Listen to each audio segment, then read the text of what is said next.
Hey everybody, you're watching Call the Corn Star. If you're even slightly interested in farming or just want to watch a 27-year-old farmer get some stuff done, you're in the right place.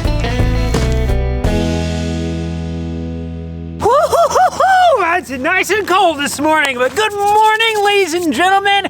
Welcome to the farm. Today, we are going to have a super busy, super important day, and we're saying super because it's going to be a super day. For today's projects, we're going to be working on several things, and honestly, I don't know the exact order things are going to go in because we have a lot, but we're going to start off with the underground movie theater on my house project. We're currently in the middle of getting ready to waterproof the outside of the foundation walls, so we're gonna be doing some cleaning down below, and then we may be taking some of the 2x4s we have down on the ground and mounting them to the side of the wall, and then building a little roof system so that way we can get everything covered with the tarp down below. Then we can get heaters under there, and then we can heat this space because we have to have it 50 degrees down there in order for us to put our waterproofing membrane on. I'm going to the truck, it's cold.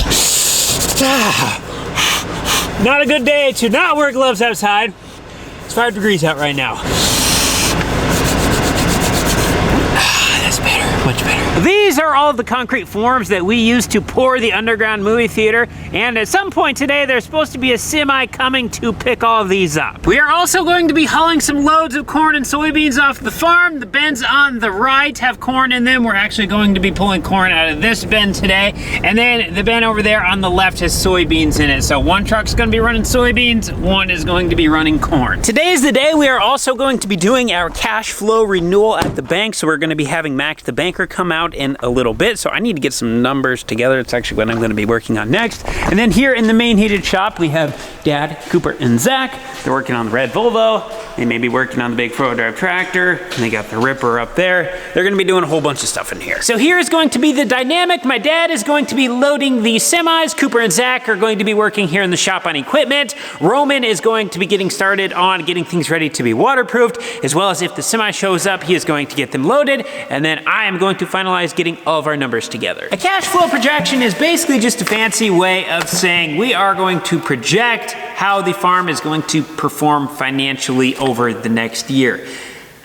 We don't really go by this too tightly because it's pretty much always wrong. I don't think I've ever seen it be remotely correct, but we have to start somewhere because this is more for the bank looking at us and saying, okay, we are comfortable loaning you money based off how much money we think you are going to make and how much money we think you are going to spend. So we simply just sit down, we look at our 10-year average yield, and we're going to use that number to start off the year because we have no idea what kind of crop we are going to have this year because we haven't even planted it in the ground yet. And then we come up with an average price of what we think we are going to be able to sell the grain for. So this is why it's almost always wrong, because we don't know what kind of yields we're going to have, and we have no idea what kind of price we're actually going to be able to get. I should clarify that the income part of our cash flow projection statement is the inaccurate part. When it comes to our expenses, which is the other part of our cash flow projection, those are a lot more dialed in because we've already paid for a lot of them. So we know exactly what we are going to pay, and then we have a lot of past history on things like repairs or diesel fuel that we have a pretty good idea on what we are going to spend. So we have some things that are right down to the penny, and then we have other things in the expense category that are a little bit of a range. So when we get a fluctuation in our income and then we get a fluctuation in some of those range items like repairs, then that's where we can get quite inaccurate. Because, for example, the one year we had $100,000 worth of repairs. The next year we had $165,000 worth of repairs when our historical averages had been $80,000. So we just had a lot of stuff hit us at once. So that made us make less money. It made our cash flow projection statement inaccurate. Once we get done giving all the income and expenses to Max, then he puts them into his computer, and then he says, okay, you guys are going to make this much money this year. I'm going to bring this back to the bank, and then we are going to see if you are eligible to be loaned money. If you make enough money and you pass their certain threshold, then congratulations, you are eligible for a loan. If you are under that, then you may have an elevated interest rate. They may limit you on how much money they will lend you, or they will just say, no, we are not interested. The cash flow projection is also just part of the meeting that we are going to have, because we also sit down and go over all of the farm's financials, and then the bank puts together this little report for us, and it gives us all of our financial statements as well. So then we know what we have for current liabilities and current assets, so it's basically stuff that fluctuates within a year, and then they also do the same thing for intermediate stuff, so like 10 years or less, and then anything longer than 10 years that we have, either a payment on or something that we own, then they put that in the long-term assets category, and then they can add all your assets up, add all your liabilities up, and then they can tell you what your net worth is, and then they also put it into a 5-year trend analysis. So then you can look back from year to year, and then you can see the areas where you are improving on, or you can see the areas that are declining, and then you kind of have a little bit of an idea of, hey, I should be addressing that, or hey, maybe I should lean into that a little bit more because it seems to be working. So personally, I really like looking at that kind of stuff. I know it's not the most interesting for everybody, but for me, it allows us to be able to track the progress that we have made, because oftentimes on the farm, all of our financials get tied up into everything, so it's not like you just look into the bank account and just see a growing number. It's usually you look in the bank account and there's like $112 in there, and then you're like, well, where in the world is my money? That is where the financial statements come into play, because it actually tells us where we have everything. Today is also going to be a bit of a bittersweet moment, because for a majority of my life, our banker has been Les. And 3 weeks ago, Les retired. And he is now replaced by Max. So it's a bit bittersweet because we're not working with Les anymore, but it's exciting now that we are getting to work with Max. Our meeting is going to be conducted in the dryer shack. Dryer shack meetings actually work astonishingly well, because while we're in there, we can keep truckers going, because they literally pull up right outside the window, so you're gone from the meeting for like 5 minutes instead of having to drive somewhere else. Plus there's a bathroom right beside where we meet, so that's why we like it here so much. Before I go outside to start shrink wrapping some of our pallets for forms, because we're gonna have this first semi truck to come to get half of the load of our forms, I'm gonna do something that I was gonna do day before yesterday, but then I forgot about it yesterday. And today I looked home to see if I have any batteries for our remote for garage door, because it was quite inefficient and annoying to get out of the skid loader each time you need to get in to open the door. So thankfully we've had some at home, and I'm gonna pop a new battery in. Okay, let's see if it will work. Oh yeah.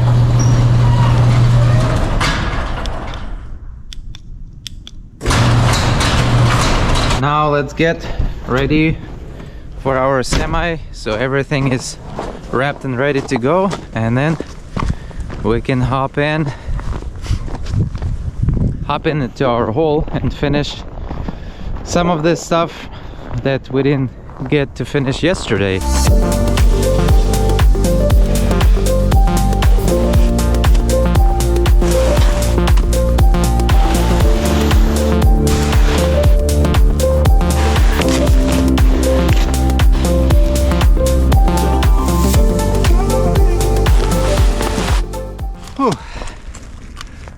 Head is spinning, but we're done with this, I think. Yep, no more wrapping. Here we are, our truck is here. He's doing some interesting maneuvers to turn around. We're gonna talk to the driver and see how he wants it loaded. I wonder, maybe he's gonna do it himself. That would be ideal. We'll see.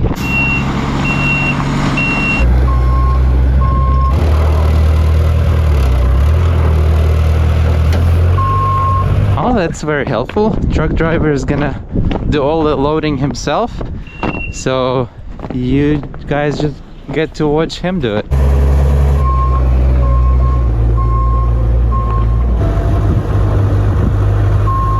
As these forms are being loaded up, and I see our truck driver is sorting through the pallets because they're not the same height, and now I realize why it is important to have them the same height. So the strap is actually gonna grab them all around evenly. I mean, this strap for the cargo, for the trailer. My apologies. We definitely didn't think it through. We should have done a better job doing that. And I would like to say next time we'll be aware of that, but no guarantee there's gonna be a next time. But definitely lesson learned.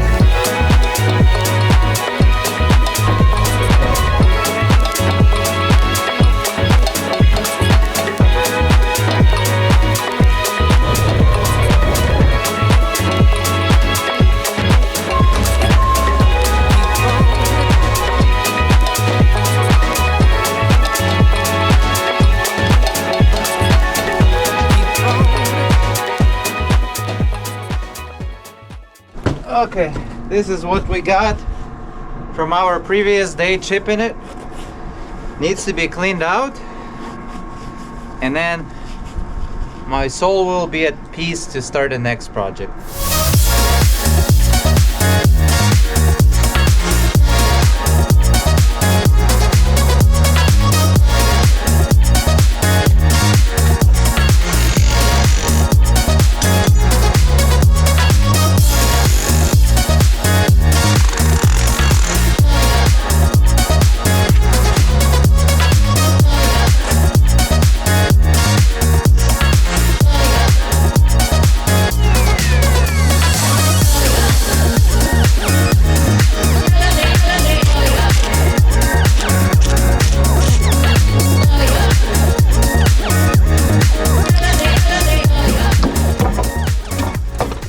I think I'm ready now to get started on building our new structure, much needed for applying waterproofing membrane, which is basically like paint. So it has to be above 50 degrees in order for it to cure. So what we're gonna do is build another covered structure, which is gonna be like basically like a little tunnel all the way around our building. And since it's just me, I want to take an easiest side, which is gonna be this side right here. There's no obstacles, it's nice and flat, so we're just gonna start right here.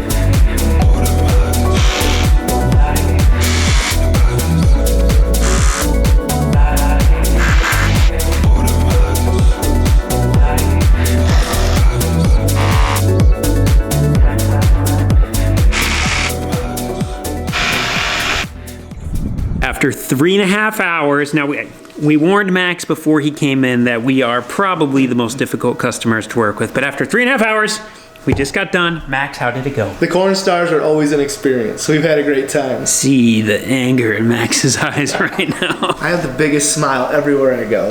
He's kidding.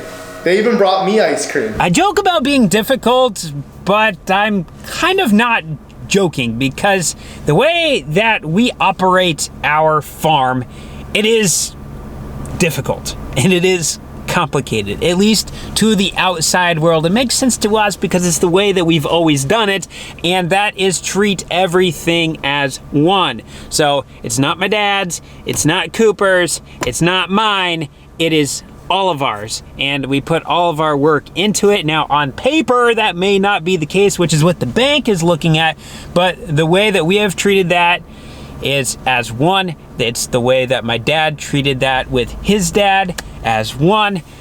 And so we just feel like we can get way further having 3 people go into one thing than run 3 people individually. So that's just the way we do it. But to pretty much everybody else, it looks really confusing. How you making it, Ruben? Scared me. Oh, sorry.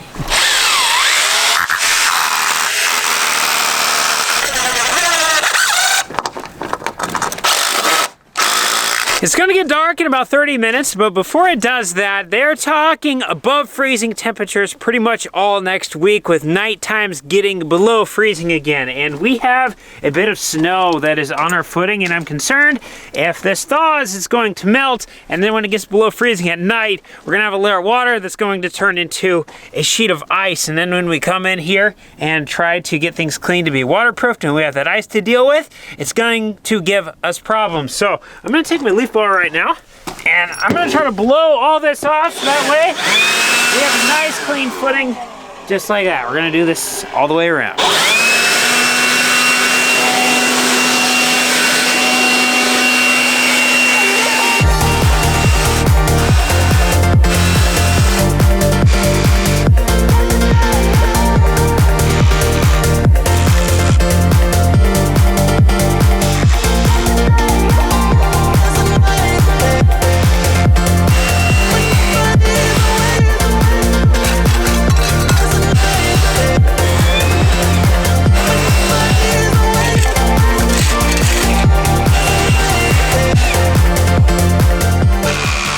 I'm now gonna get a little bit more activity in my day. I'm going to hit a quick workout. For the first exercise, I'm going to be doing some squats. We're gonna be working the legs on these, primarily the muscle right there and the front of the leg, our quads. I'm going to be doing that by utilizing a squat stance where my feet are really close together and my heels are up on this block, and that will allow me to be able to go really deep down like this. Now my goal here is not to become the world's strongest man. I'm just trying to put on a little bit of muscle and feel good, have a lot of energy, and be able to move and be strong while doing it. So we're not gonna be going crazy on the weight, but we are going to be challenging ourselves a little bit. And what I like to do is not quite lock it all the way out at the top, so we're leaving the tension on our legs the whole time, and then when we get to the bottom, we get just above where we hit the back of our legs, and then we stop, and then it keeps the tension on the leg muscles the entire time.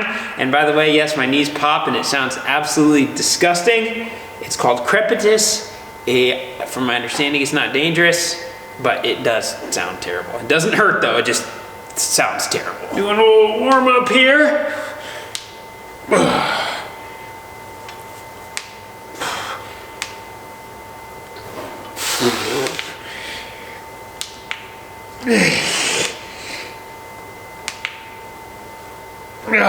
I got my weight loaded up. I have 155 pounds or 70 kilograms.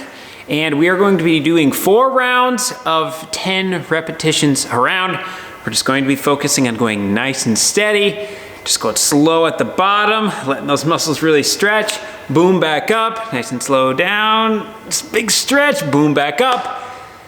Kind of at that pace. We're not trying to hurt anything. We're just trying to work the muscles. By the way, if you want to do these too, you can do them right from your living room. You don't need weights. Just get a book or 2 books that make it about that thick, put it underneath your heels, and then just stand on it and go straight down, come right back up. If you have to hold on to a chair or a countertop or something, do what you gotta do.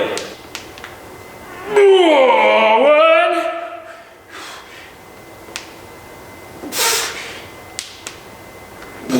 Whew.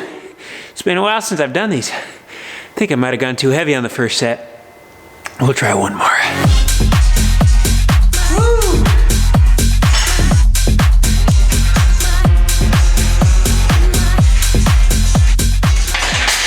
I ended up doing 155 pounds for my first 2 sets, and then I lightened it to 135 for my last 2.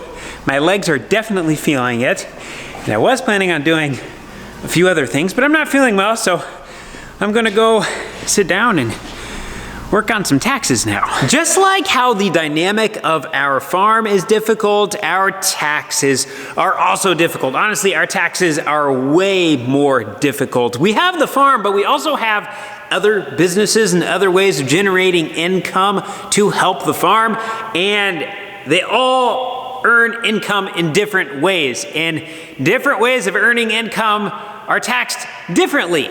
And then when we throw it all together, and then one business rents things from other businesses, and you have dollars going back and forth and which way and upside down, and then we loaned money from this person to this person, then this money from this person to that person, and then we have to keep it accounted for over here even though it passed 2 other times, and then make sure that it's paid back so that everything is straight in the books, and holy cow, all of a sudden it gets incredibly confusing. I think we are getting to the point in our business where I need to start being able to find people who can do a better job than I can when it comes to the bookkeeping. I don't do a terrible job, at least I did not do a terrible job when it was more simple, but as things are getting more and more complex and I'm wanting to dive into other areas of the business and focus my time there, I just don't think it makes the most sense for me to be putting the books together. I'm really considering hiring a bookkeeping service through our CPA for them to be able to look at all of our transactions each month, and then they'll put together a report, and then they will send me the report. So I will still be in the loop of what's going on, but I'm not the one putting it into the computer. This is a strange part of business for me, and it's kind of hard to wrap my head around, but it's the exact same reason why we hire truckers instead of trucking our own grain. We can hire a trucker for $300 a load, and a load takes 3 hours. So we'll just call that $100 an hour. When we bring equipment to the shop, it costs $200 an hour for them to work on it. So it makes more sense for us to stay here and work on our own equipment to save $200 an hour than it does to sit in a truck and save $100 an hour. So just like how that works, I'm kind of running into the exact same thing when it comes to the bookkeeping.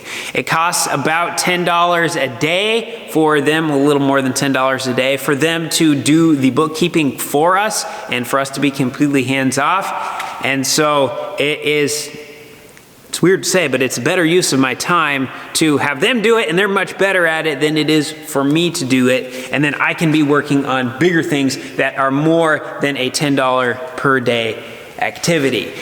I like to do as much as I can, but we eventually get to a point where we just can't do it all ourselves. Or we can, but we're working 22 hours a day, and when we want to spend time with our family, and when we want to be able to sleep, and we want to be able to have just a little bit of time to do some things for ourselves, I think that this is a step that we are going to have to take. I just spent about an hour going through everything, and I'm really glad that I did, because I found a couple entries that I completely forgot to write in, and they were tax deductions, so it was well worth my time. I have everything ready to go now, though, and we are going to actually be going to a new CPA. Our old one, some people retired there, and they no longer have the ability to get through everybody's taxes, so they had to cut some people, and our taxes take a really long time, so I don't blame them for cutting us.